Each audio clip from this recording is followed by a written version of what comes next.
సర్వశక్తుడును మహోన్నతుడైన మా పరలోక తండ్రి, కృప కలిగిన దేవా, మీకు వేలాది కృతజ్ఞతాస్తుతులు చెల్లిస్తున్నాం.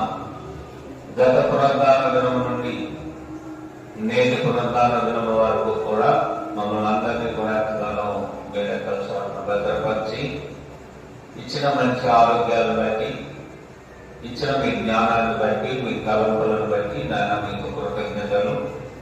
కుటుంబాలను మీ ఆశీర్వాదంతో నింపారు.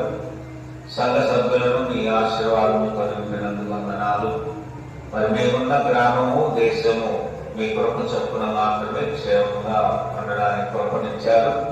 అందును బట్టి వందనాలు. ప్రజలందరినీ దీవించండి. గ్రామంలో ఉన్న సమస్త కుటుంబాలను, అలాగే విశ్వాసుల యొక్క గృహములను ప్రత్యేకంగా దీవించండి.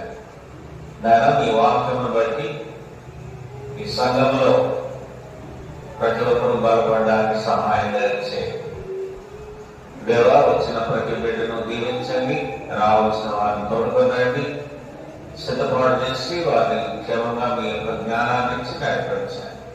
లోక సంబంధమైన అజ్ఞానంతో కాక జ్ఞానము కలిగి దేవుని యొక్క తలంపులతో మీ ఆరాధనకు వచ్చి మిమ్మల్ని ఆత్మతో సత్యముతో ఆరాధించడానికి సహాయం చేయమని, వచ్చిన మేమందరము కూడా వాక్యానుసారం